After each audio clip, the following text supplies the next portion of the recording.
सरदार आम्हाला काय कुणाची भीती, देवदेशन धर्मापायी प्राण घेतल हाती. शूर आम्ही सरदार आम्हाला काय कुणाची भीती.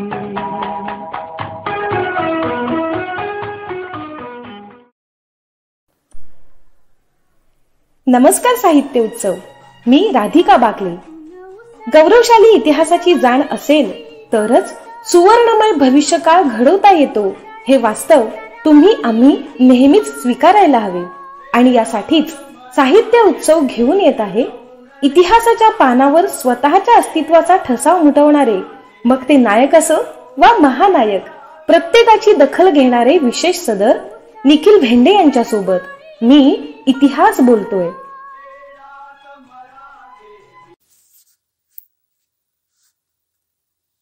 मी इतिहास बोलतोय.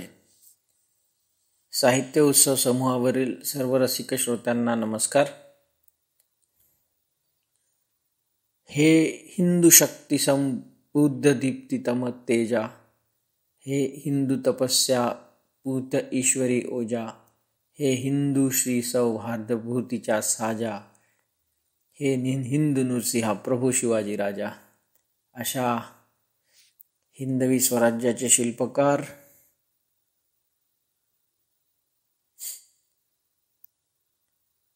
संस्काराचा शूरतेचा मेरुमणी, चाणाक्ष प्रशासक, रयतेचा राजा, जाणता राजा, अशा छत्रपती शिवाजी महाराज यांच्या जयंतीच्या सर्वांना शुभेच्छा. आता वळूया आपल्या मी इतिहास बोलतोय या सदराकडे.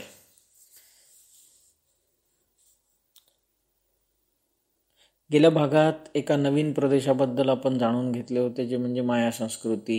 आजही एका नवीन प्रदेशाबद्दलच आपण जाणून घेऊया. तो प्रदेश म्हणजे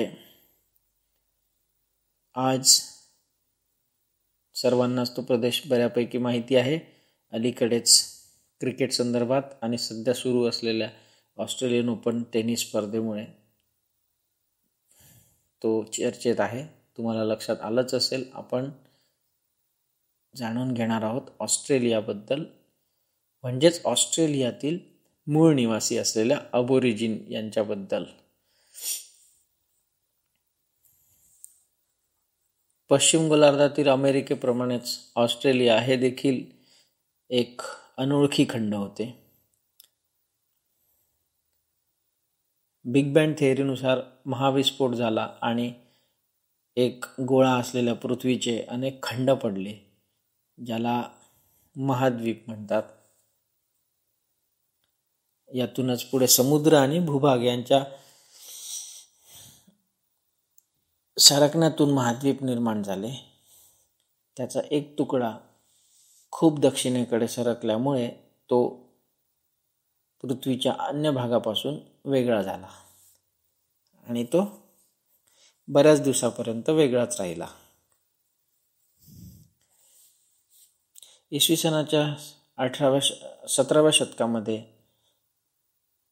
डच ईस्ट इंडिया कंपनीची स्थापना झाली आणि डचांनी आपल्या भारताप्रमाणेच आग्नेय आशियातील इंडोनेशियामध्ये आपली सत्ता प्रस्थापित केली. हॉलंडमधून इंडोनेशियाकडे जात असताना दिशा भरकटल्यामुळे हॉलंडची काही जहाजे आणि त्या जहाजावरील कॅप्टन विल्यम हार्वर्ड हा ऑस्ट्रेलियाच्या वायव्य किनाऱ्यावर पोहोचला आणि जगाला एका नवीन प्रदेशाची ओळख झाली. परंतु याचा अर्थ असा नाही की त्यापूर्वी तिथे कोणीही राहत नव्हते. इतर पृथ्वीच्या इतर भागाप्रमाणे या भागातही लोक राहत होते. या भागातील लोकांना अबोरिजिन म्हणतात, ज्यांचा रंग गडद काळा असून डार्विनच्या सिद्धांतानुसार ते विकसनशीलच होते. त्यांचा जबडा मोठा होता, त्यांचे डोळे मोठे होते, त्यांच्या चेहऱ्याची ठेवण ही वनमानशाप्रमाणे होती. हे लोक मुख्यत्वे शिकारीवर अवलंबून राहत होते. शिकार हाच त्यांचा मुख्य व्यवसाय. तसेच शिकारीतून प्राप्त झालेलेच मांस भक्षण करून ते आपली उपजीविका करीत होते. पुरुषांचे हे कार्य, याबरोबरच ते मासेमारीही करत होते, तर महिला कंदमुळे आणि इतर कीटक गोळा करत होते. म्हणजे ते काहीही खाऊ शकत होते. शिवाय मध हे त्यांना अत्यंत प्रिय होते.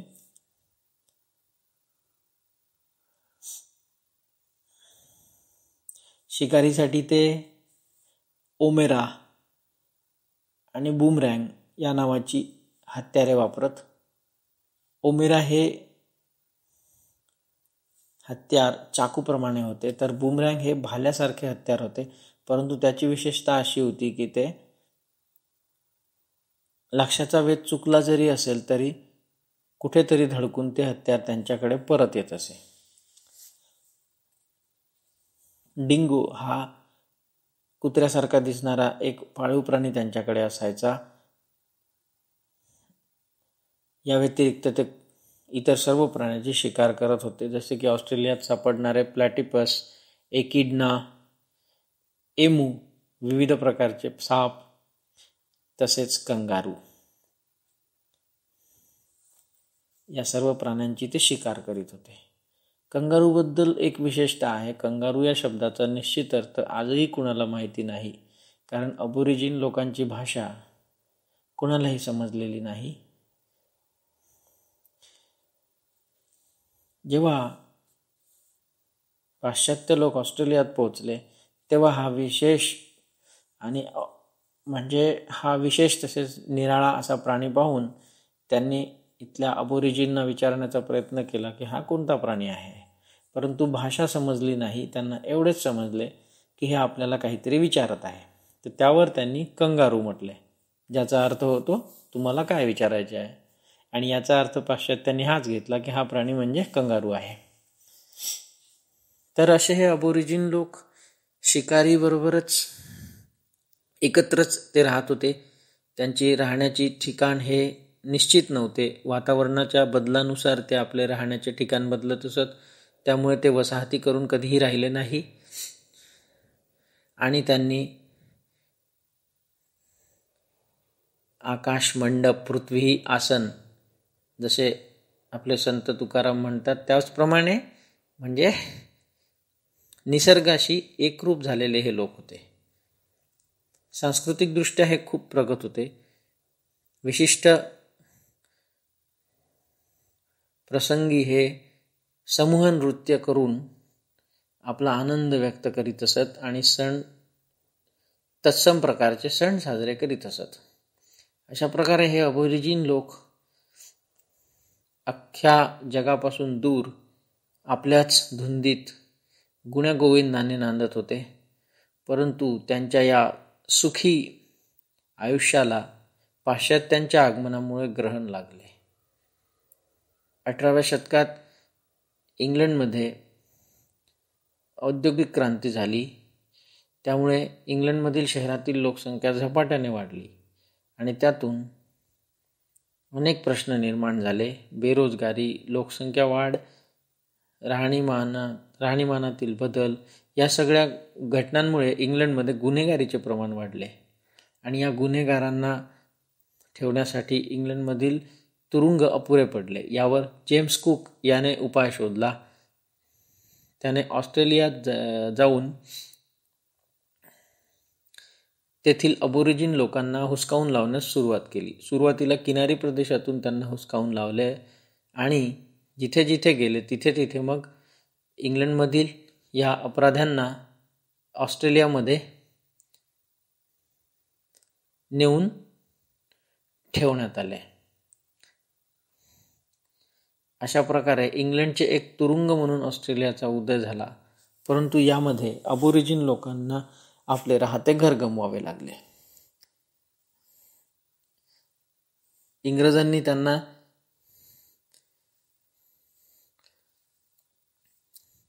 50 कंबल, 100 चाकू,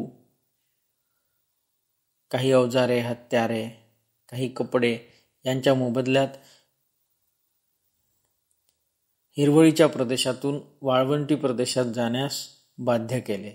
शिवाय इंग्रजांच्या अत्याधुनिक शस्त्रसामग्री पुढे अबोरिजिन यांच्या ओमेरा आणि बूमरँग सारख्या हत्यारांचा निभाव लागला नाही. त्यामुळे ऑस्ट्रेलियाचे असलेले हे मूळ निवासी आज ऑस्ट्रेलियात केवळ 3% एवढ्या संख्येनेच उरले आहे. 1962 त्यांना मतदानाचा अधिकार देण्यात आला, ज्यासाठी संयुक्त राष्ट्राकडून दबाव ठेवण्यात आला. परंतु असे असले तरी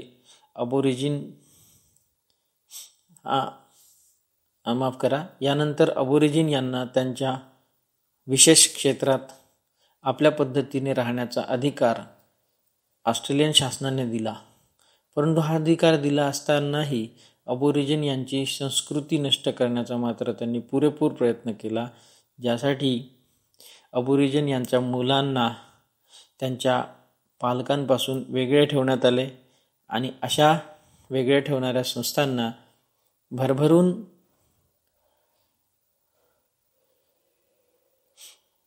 डोनेशन देण्यात आले, जेणेकरून या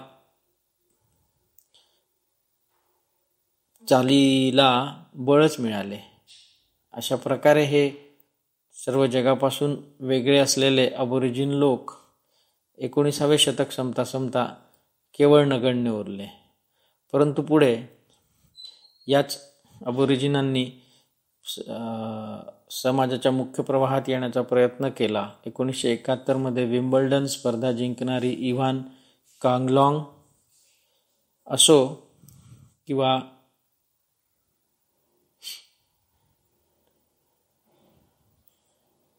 दक्षिण ऑस्ट्रेलियाचे गव्हर्नर डग्लस रोनाल्ड असो किंवा गायक कॅथी वॉकर असो, असे असले तरी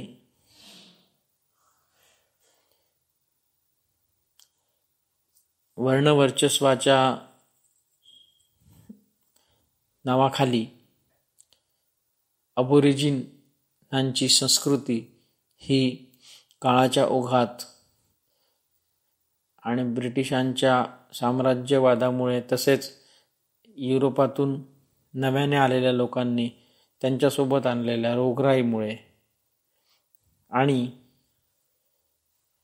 अबोरिजिन यांच्या स्थितप्रज्ञ वृत्तीमुळे, म्हणजे स्वतःला परिस्थितीनुसार न बदलल्यामुळे ही संस्कृती काळाच्या ओघात नष्ट झाली आणि आज केवळ बोटावर मोजण्या इतपत हे लोक ऑस्ट्रेलियामध्ये आपले अस्तित्व टिकवून ठेवण्याचा प्रयत्न करीत आहेत. धन्यवाद. दर्जेदार साहित्याचा आणि कलाकृतींचा आस्वाद घेण्यासाठी जॉईन करा साहित्य उत्सव व्हॉट्सॲप किंवा टेलिग्राम ग्रुप. जॉईन करण्यासाठी संपर्क करा 98 81 60 20 25 या क्रमांकावर. संपर्क क्रमांक पुन्हा एकदा 9881 60 2025. साहित्य उत्सव हे यूट्यूब चॅनल आजच सबस्क्राईब करा. साहित्य उत्सवच्या फेसबुक पेजला जरूर भेट द्या, कारण ज्ञान आणि मनोरंजन यांचं अतूट नातं म्हणजे साहित्य उत्सव.